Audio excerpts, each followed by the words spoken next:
A few months after the divorce, my ex texted, "We need to talk. Urgent." I wrote back, "Not anymore. It would mean a lot if you could like and subscribe before we begin." When I stepped foot in our Elmhurst home, it was somewhat after 7:15. Down and out, no signal. Still no response from the investor. In anticipation of hearing the television's hum or the kitchen's clink of a wine glass, I set my laptop bag down beside the entrance. On the contrary, I discovered Charlotte in the living room, methodically stuffing a suitcase with garments. She remained oblivious. My question, "Are you going somewhere?" was low volume but audible enough to break the stillness. Without showing any fear, she closed the suitcase's zipper. "Hi Ethan, I'm looking for a divorce." My pupils dilated. "Excuse me?" At last, we locked gazes. Not furious, not sad, simply emotionless. Seemed like she had gotten over it and neglected to inform me. "Why?" I inquired, attempting to absorb the impact. "You choose at a time when everything is crumbling," Charlotte remarked. Crossing her arms, she stood. "Very much so. I require an item that is not disintegrating." I felt a thump thump thump in my chest. "Then you should just grab a bag and run away from your husband as he drowns." "Ethan, I am not your lifeguard. You bet it all on a tech fantasy that never came true. You have changed since we were married." "Are you referring to the guy who settled your student loans for 4 years, who helped fund your art studio?" That was it. A knot formed in her jaw. "Let the past be forgotten." I remarked that it was all about the past. We all understood this venture would be a huge challenge. I told her that you were at my side when I took that chance. She averted her gaze and ran her fingers through her hair. "A guy with promise was with me. A dead idea is all you're holding on to now." The words were devastating. "Do you have a date?" I inquired. Condensation set in. For a split second, Charlotte did not move. Not long enough to be sure, but also not long enough to be comfortable. At last, she managed to say no. "Surprising," I murmured as I paced. "You just hang around until my bank account is about to collapse, when I'm just one legal notice away from being bankrupt, and then you disappear." Silence eluded her. Pursuant to the entrance, she rolled her travel bag. "I refuse to beg," I declared. "Go ahead and go if this is your identity." Her hand rested on the knob as she waited. "I had a feeling you wouldn't." She departed thereafter. Just the gentle sound of the door closing behind her. No sobs, no embraces, no goodbye remarks. Standing in the center of the room, encircled by all that we had constructed, was myself. Like a lease that had just expired, she had just walked away from it all. The night before, the stillness seemed as sharp as teeth. I refused to take a seat. A scream eluded me. I refrained from giving in since a new force was already establishing itself within me. A marriage wasn't the only thing that ended here. It seemed like a new chapter was about to begin. The lights were left off. I plopped myself down in the weathered leather sofa beside the hearth, the one she insisted belonged in the family room but which I had always thought was too manly. Between the little light from the microwave clock and the outside street light, the room was only partially illuminated. I sat there, with my jacket on, staring at nothing for quite some time. I got to my feet, made my way to the kitchen, and unscrewed the cabinet atop the refrigerator. I retrieved the bottle of blended whiskey that I had stashed away for an eventuality that never materialized. A little pop escaped the cork. A home that was suddenly too large for a single person made the cacophony seem unbearable. A glass wasn't necessary. Going back to the recliner, I poured myself a slow drink from the bottle. There wasn't enough fire. "Feel free to take another sip." The ideas began to solidify around the fourth pour. The jumbled bits of humiliation, frustration, and memories that had been rattling about in my brain started to fall into place. Instead of feeling like a rocket about to blast off, the startup started to feel like an animal on its last legs. In the midst of anxious investor calls and restless nights, I persisted in attempting to revive it. The emails that I preferred not to read greeted me as soon as I picked up my phone. "Rejecting your suggestion. Our investment vehicle is changing directions. Last word. Excellent total. I will not be available tonight." As I reclined, I whispered, "Maybe she's right." The words had a rusty flavor. Even though it was only the house settling, the sound of a floorboard creaking in the hallway seemed like a response. I preferred not to be inebriated. I preferred not to feel sharp. A fingertip lingered over Charlotte's phone number. That was not me. In its place, I accessed the photo album and perused a hazy selfie taken in the hospital hallway during my dad's passing, as well as a birthday dinner weekend at Lake Geneva. At one point, I was so moved that I cried out loud as she rested her head on my shoulder. After staring at the phone for what seemed like an eternity, I finally locked it and threw it onto the coffee table. Once again, the sound of the clocks ticking above the mantel echoed throughout the room. Tick, tick, tick, I said calmly. She crossed a boundary when she said, "I'm not begging, Charlotte." She hadn't merely departed out of necessity. The reason she departed was her own choice. Soiled hands in a bag, no argument, no explanation. I wasn't even gripped by sadness. I felt insulted. The gradual kind that nibbles at your flesh and causes pain. I'd offered her the world. Sundays, late night calls, and the ubiquitous "I'll be home late" texts. As I sipped whiskey that she used to keep hidden from visitors in the house we bought together, I tried not to feel like the world had cast me off of the island. Still, I would not perish in the water.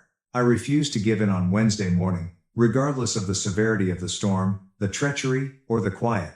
Upon entering the office, I noticed that the rain had not stopped. The city felt like it was covered in a gray tarp due to the gentle, steady rain. Silence filled the lobby, just the faint buzz of fluorescent lights, no one to answer the phone or make deliveries.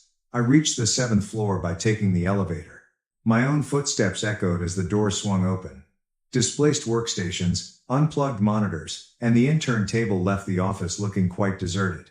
A smudge of long-forgotten ideas remained on the whiteboard that had served as our travel map. At one end of the room, with his sleeves rolled up and wearing the same gray hoodie he wore when things were tight, Ryan sat slumped over a mug. As soon as I entered, he glanced down. My suitcase fell on the floor as I strode over. A simple "Charlotte left" was all I gave. Ryan blinked slowly, as if he hadn't gotten any rest. Assembled a travel bag and asked, "What? She's gone?" Heard her say she wants a breakup. I remember that night vividly. He remained motionless for an instant. He proceeded to massage the nape of his neck. "Man, I'm sorry. That's rough. I thought you two were solid." "Yeah, me too," I said softly. We fell into a long period of quiet. After that, Ryan drew back his hands and met my intense gaze. "I've been meaning to talk to you," stated the man. The words "I'm considering leaving the company" made my gut knot up. "You're what?" "I want to cash out my stake," he informed me. "With everything slowing, the funding drying up, I think it's time. I've got an offer. Product director at a fintech, more stable. It's a lifeboat." He looked at me. "Yes, I did say that." Ryan was unmoved. "We put a lot of effort into this, but it's failing.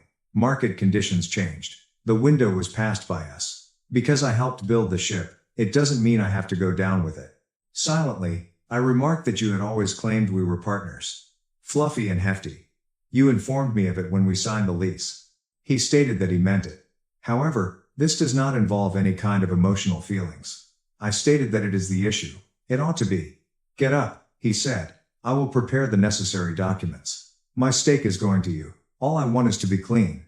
After grabbing his coat, he halted at the entrance and uttered, "Take care of yourself, before striding out. First, Ryan, and then Charlotte. Like everything else I had lost, the structure I was standing in felt empty. A divorce hearing was scheduled for a few months down the road. Somber and drab was the courthouse. Charcoal, the only respectable suit I own, was a tad snugger than it had been before. Despite my weight loss, it was insignificant. Already there, poised and ready, was Charlotte. With the self-assurance of an hourly worker, her lawyer sat next to her, confidently turning pages. Attorney for Charlotte took the stand first when the court referred to the matter. "Your Honor, Mrs. Harlow is entitled to half of all marital assets, including equity in Mr. Harlow's business. That company was built during the marriage. Divorce was something I preferred not to do." I spoke up before my attorney could even think about it. "I will not be challenging the divorce, Your Honor. Let's not make this last forever. Charlotte can have the house and the car if I want to. Please, just hold on to the company, whatever that may be. Repair or bury it is within my purview."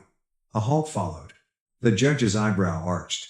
"The appraisal reveals a considerable decline." My response was, "Yes, ma'am," and she agreed. Astonished, Charlotte's lawyer said, "We're down to almost nothing, but it's mine to rebuild." Then he said yes to the offer. I glanced over at Charlotte as I prepared to leave the bench, and the judge took note of it. I yelled out, "Thank you," to the point where everyone in the room could hear me.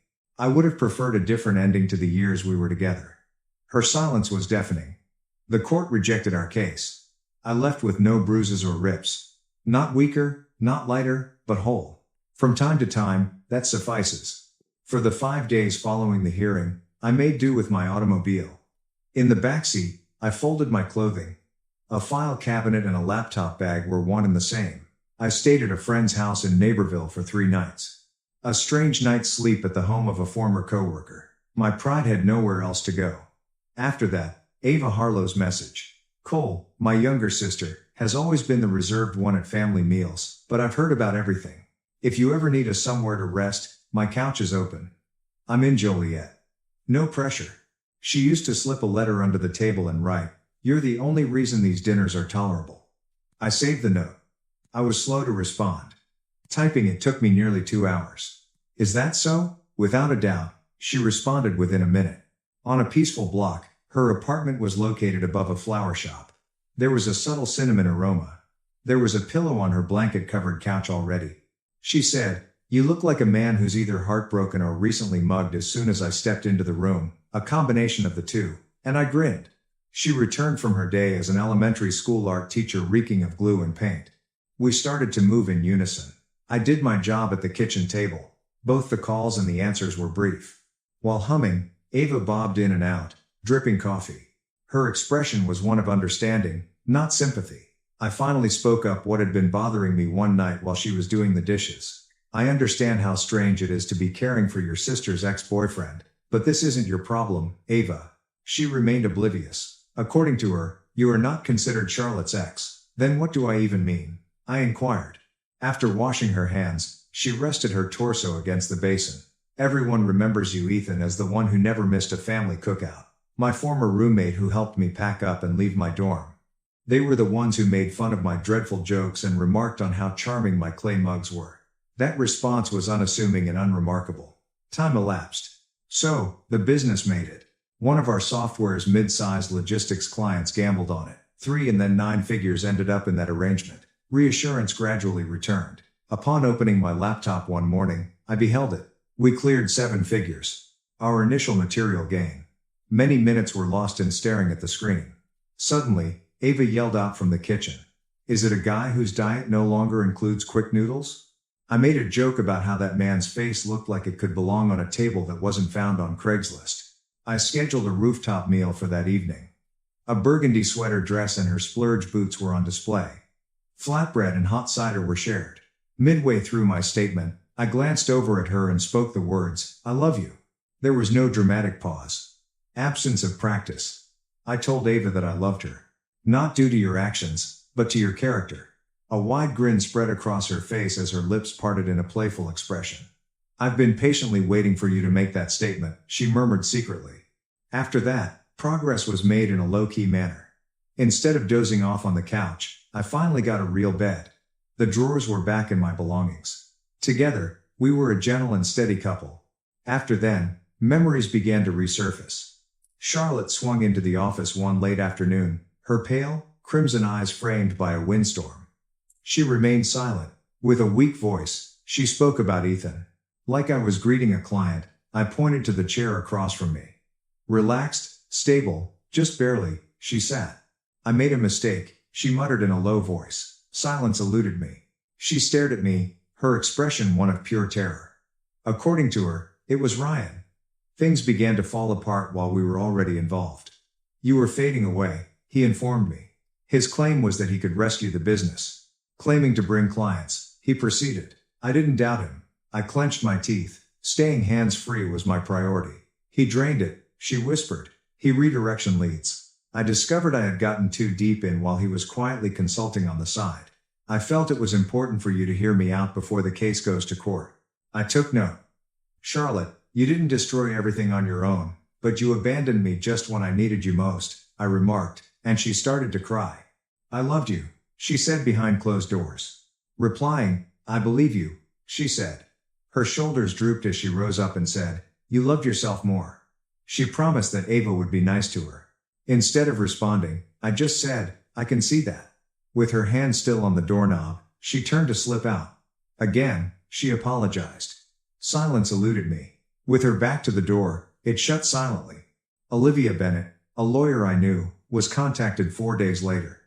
After giving it some thought, she finally said, "Meet me Tuesday." By Thursday, She had a solid case. Ryan had used a shell firm to steal clients and send out duplicate bills, according to the evidence. What was missing was filled in by Charlotte's admission. Silent and merciless was the suit. Sitting across from me was Ryan, who was wearing an overly snug blue suit. With all the composure of a man, I made my way to the bench. He was betrayed more than I was, I told him. After an hour of reviewing the documents, the judge said, "You hurt the clients, the interns who never got paid, the people who trusted us." Next, the gavel shattered. Ryan's business would foot the bill in full. For 7 years, he could not establish any additional businesses in the state. His driver's license was revoked. Pride was not something I indulged in. Outside the courts, I did nothing but stand. Someone rang my phone. The news reached Ava. "This makes me proud. I'll pay for dinner." Like little sparks on parched grass, clients began to call back. While Ava went grocery shopping on a peaceful Saturday afternoon, I sipped my coffee on the patio. Someone gently tapped on the door. Prior to opening it, I had a feeling it was Charlotte. Her long coat hid her hair, which she wore under a scarf, and her eyes were as dark as night. She politely requested, "Give me 10 minutes, and I'll be gone." I moved to the side. Stepping cautiously into the living room, she stared at the walls as if they were trying to frame her. She informed me that, ever since she spilled the beans at my workplace, she had been fantasizing about me. She came to beg for a second opportunity because she still loved me, she said. I took note. When it came to that section, I was completely exhausted. A soft "I'm sorry" escaped my lips. However, that chapter of my life has come to an end. Her voice quivered with resignation. "It ended the way you wanted it to, and you're here because of that, I told you. I am capable, though. Peace was mine." She ceased, and then departed. With her back to the door, it shut silently. The sound was completely unlike a conclusion. It seemed like tranquility. I purchased a thin, straightforward gold band months later from a modest jewelry store sandwiched between a record store and a diner. The aroma of roasted garlic and vinyl greeted me when I returned home that evening. On the couch, Ava sat cross-legged. I cradled a little black box in my hands and proclaimed, "Ava Harlow, you took me in when I had nothing. You stood by me while I put myself back together. I want to spend the rest of my life standing beside you." "Yes, you idiot. Yes." She threw me onto the couch in an exuberant scream as she proclaimed her joy, and we were married in an intimate garden. Just our closest friends and family. No staged smiles or grand arch. I did not read from a script when I spoke. I told you that you loved me even when I hated myself. The world turned its back on you. But you remained motionless. How yesterday went is irrelevant. Just one more day with you is all I desire. Her lips met mine. The yard vanished. This is the win, not the court ruling, not the money. This is finding something unshakable in the ashes. I thought to myself that night as I stood hand in hand with Ava and looked around at the friends, laughter, and peace. Something weighs heavily on my heart, and I want to ask you about it before you leave. Was it the correct thing to do for Charlotte to confess about Ryan after everything had already been destroyed, or was it too late for it to make a difference? Please share your thoughts with me below. Please subscribe and like the video if you found this story inspiring or thought-provoking. This is just the beginning of the stories that have yet to be told.